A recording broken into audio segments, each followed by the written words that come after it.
अगर आपको हमारी कहानी पसंद आए तो हमारे चैनल को सब्सक्राइब और लाइक जरूर करें। धन्यवाद। ये कहानी है उस दौर की जब देश आजाद नहीं था, 1857 का वो काल, जहां अंग्रेजों का जुल्म रोजाना की बात थी। हजूर, इस साल बारिश नहीं हुई, हम लगान नहीं भर सकते, हमारे बच्चे भूखे मर जाएंगे। You bloody Indian, तुम लोग सिर्फ रह सकते हो, लगान भरो, नहीं तो तुम्हारी सारी जमीन हड़प ली जाएगी।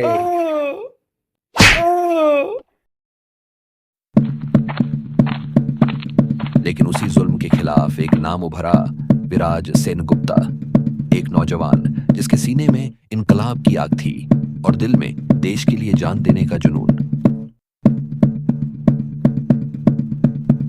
हर क्रांति की एक कीमत होती है और हर क्रांतिकारी की एक कसम। ये जमीन हमारी मां है, इसे कोई छीन नहीं सकता। तुम्हें किसने बोलने दिया बीच में, कोटा इंडियन? आजादी की हवा हर तरफ फैल रही है और ये हवा अब बगावत बन चुकी है। धीरे धीरे कुछ लोग सामने आकर विराज के साथ खड़े हो जाते हैं और फिर अंग्रेज सैनिकों और क्रांतिकारियों के बीच घमासान युद्ध छिड़ जाता है।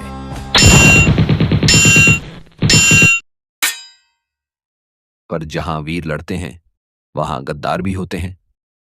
विराज को नहीं पता था कि उसका अपना ही गांव उसे धोखा देगा। गांव के ही एक लालची जमींदार ठाकुर सुब्रत ने विराज की जानकारी अंग्रेजों को बेच दी। अगर मैं विराज का ठिकाना बताऊं तो मुझे क्या मिलेगा? तुम्हें तुम्हारा गांव और उससे दोगुनी जमीन मिलेगी। हम तुम्हें खुश कर देंगे। एक रात जब विराज अपनी टोली के साथ जंगल में मीटिंग कर रहा था, अंग्रेज सिपाही वहां पहुंचे। बाकी सब भाग निकले, लेकिन विराज पकड़ा गया। इसको पकड़ लो, हम इसको जिंदा जलाएंगे। देशभक्ति का नशा अब जलेगा। और वो आग जिसमें उसने सपने जलाए थे अब उसकी ही चिता बन गई। सुब्रत, तेरे खून की हर नस इस आग में सजेगी। मैं लौटूंगा, शाप है तुझ पर, 7 पीढ़ियों तक मेरा कहर बरसेगा। वक्त बीत गया, लेकिन कहते हैं विराज की आत्मा आज भी इस हवेली में कैद है। वो सुब्रत से बदला लेने के लिए तड़प रही है और उस हवेली से विराज के चीखने की आवाजें आज भी आती है। कभी कभी कुछ रास्ते मंजिल तक पहुंचने के लिए नहीं, बल्कि अतीत के दरवाजे खोलने के लिए होते हैं। ये कहानी है आरव की, एक आम इंसान जो अपने बीते हुए कल की परछाइयों से बिल्कुल अनजान था। आरव अपनी पत्नी काव्या और बेटी तारा के साथ कोलकाता में रहता है। एक रात उसे गांव से एक कॉल आता है, पर उस रात आरव की जिंदगी हमेशा के लिए बदल गई। आरव बाबू, आपके पिताजी नहीं रहे, पुरानी हवेली के पास जले हुए पाए गए। कुछ समझ नहीं आया कि यह सब कैसे हुआ। आरव अपनी फैमिली के साथ गांव के लिए निकलता है। रास्ता सुनसान है, बारिश होने लगती है।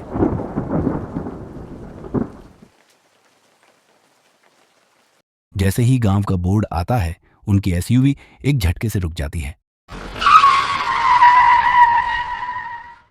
बारिश रुक चुकी थी। आरव, क्या हुआ? तुमने गाड़ी क्यों रोक दी? पता नहीं, अचानक से बंद हो गई है। लगता है कुछ खराबी आ गई है। इतनी रात को अब हम कहाँ जाएंगे? यहाँ तो आसपास कुछ भी नहीं दिख रहा।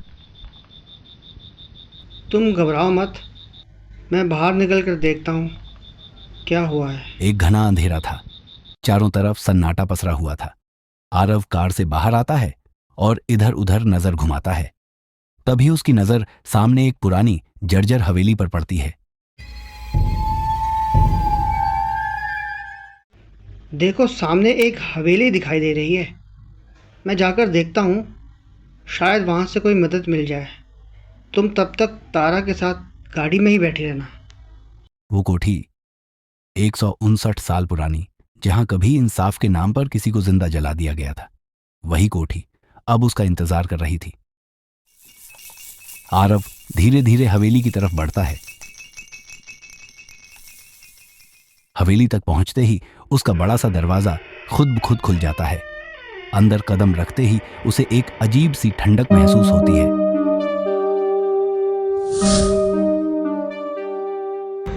कोई है क्या? पर कोई जवाब नहीं आता।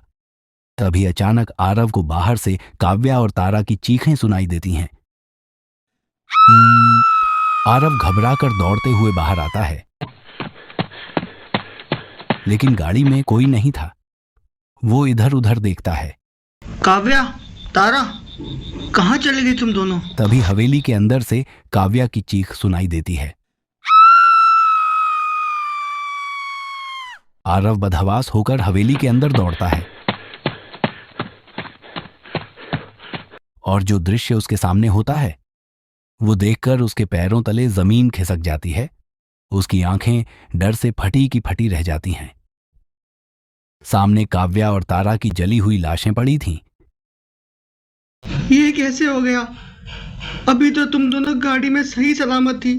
तभी हवेली के चारों ओर अजीब सा अंधकार फैलने लगता है और एक डरावनी हंसी गूंज उठती है।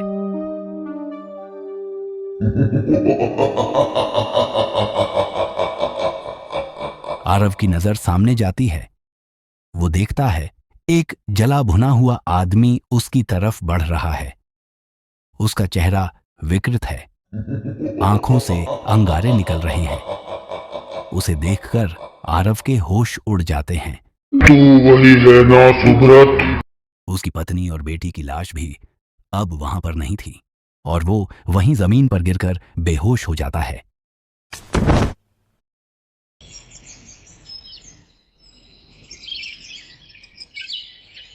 अगले दिन गांव वालों को आरव हवेली के बाहर जंगल में बेहोश मिला। कुछ देर बाद उसे होश आया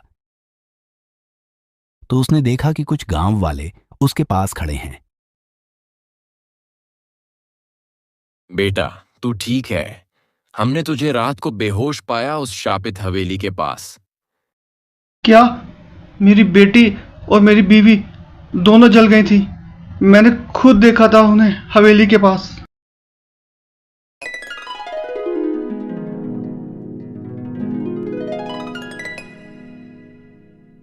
जो तूने देखा वो माया थी। उस हवेली में जो रहता है वो कोई इंसान नहीं, एक शापित आत्मा है।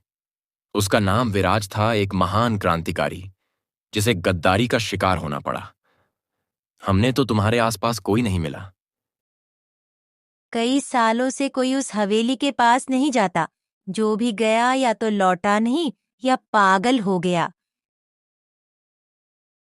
लेकिन मेरी बेटी, मेरी बीवी, वो कहाँ है? हमने तो तुम्हारे आसपास कोई नहीं मिला। ऐसा लगता है वो आत्मा उन्हें अपने साथ ले गई है। लेकिन तू अभी जिंदा है। इसका मतलब है तेरे अंदर कुछ खास है। मैं उन्हें वापस लेकर आऊंगा। इसके लिए चाहे मुझे उस आत्मा से ही कोई न भिड़ना पड़ जाए। बाबा आरव को एक पुराने मंदिर में ले जाते हैं जहां विराज की असली कहानी एक पवित्र शिला पर लिखी हुई थी। विराज को अंग्रेजों ने जिंदा जला दिया था, लेकिन मरते समय उसने सुब्रत ठाकुर को शाप दिया था कि उसकी 7 पीढ़ियां उसे चैन से जीने नहीं देंगी। सुब्रत ठाकुर? लेकिन उससे मेरा क्या रिश्ता? तेरा असली नाम आरव ठाकुर है। तू सुब्रत ठाकुर की 7वीं पीढ़ी है। ये शाप अब तुझ पर टूट पड़ा है। नहीं, ये सब झूठ है। मैं वैसा इंसान नहीं हूं। लेकिन विराज की आत्मा को सिर्फ न्याय चाहिए। अगर तू उसे न्याय दिला दे तो शायद वो तेरी बीवी और बेटी की आत्मा को मुक्त कर दे। रात का वक्त आरव उसी हवेली में लौटता है, इस बार अकेला नहीं। बल्कि एक पवित्र ताबीज और विराज की कहानी का सच जानकर। विराज, कहाँ हो तुम?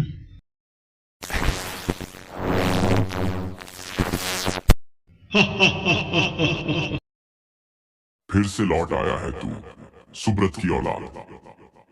मैं सुब्रत ठाकुर का वंशज जरूर हूं, लेकिन उसके पापों को ढोने नहीं आया। मैं तुझे न्याय दिलाने आया हूं। न्याय? अब क्या कर सकता है तू? मैं अंग्रेजों के उन दस्तावेजों को दुनिया के सामने लाऊंगा जिनमें तुझे गद्दार ठहराया गया। मैं साबित करूंगा कि तू देशभक्त था। अगर तू ये कर पाया तो तुझे तेरा परिवार वापस मिलेगा। और इसी के साथ विराज की आत्मा एक भटकी हुई लो की तरह हवा में विलीन हो जाती है। आरव अब उसे कड़ी को खोजने निकला था, जो विराज सेनगुप्ता की सच्चाई दुनिया के सामने ला सके। उसके पास सिर्फ एक नाम था, फोर्ट विलियम आर्काइव, जहां अंग्रेजों ने स्वतंत्रता सेनानियों के रिकॉर्ड छुपाए थे।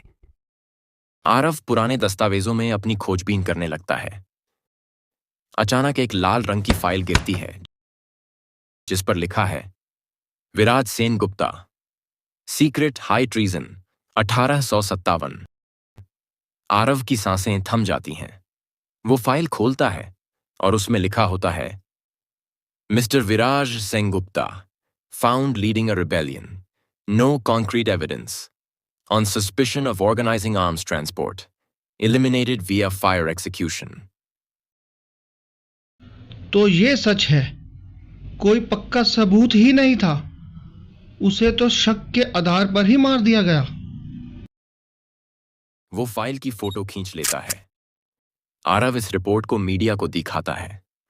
इसके बाद मीडिया में एक तूफान सा आ जाता है। पूरा देश हिल गया। सोशल मीडिया पर जस्टिस फॉर विराज ट्रेंड करने लगा। आरव फिर से हवेली में जाता है, हाथ में विराज की प्रेस रिपोर्ट की कटिंग लेकर। विराज, अब तुम्हारी सच्चाई सबके सामने है। अब तुम्हें कोई झूठा नहीं कह सकता।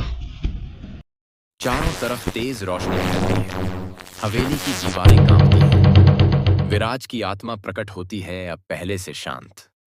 तेरा धन्यवाद आरव ठाकुर, तूने उस पाप को धो दिया जो 7 पीढ़ियों से चला आ रहा था। तेरा वंश अब मुक्त है। अब मैं जा रहा हूं अपने सच्चे घर धरती मां के चरणों में।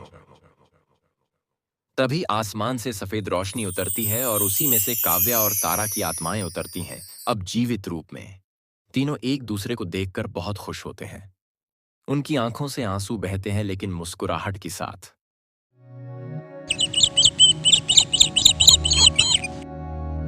नीलगंज गांव अब विराज सेनगुप्ता को वीर शहीद मानता है।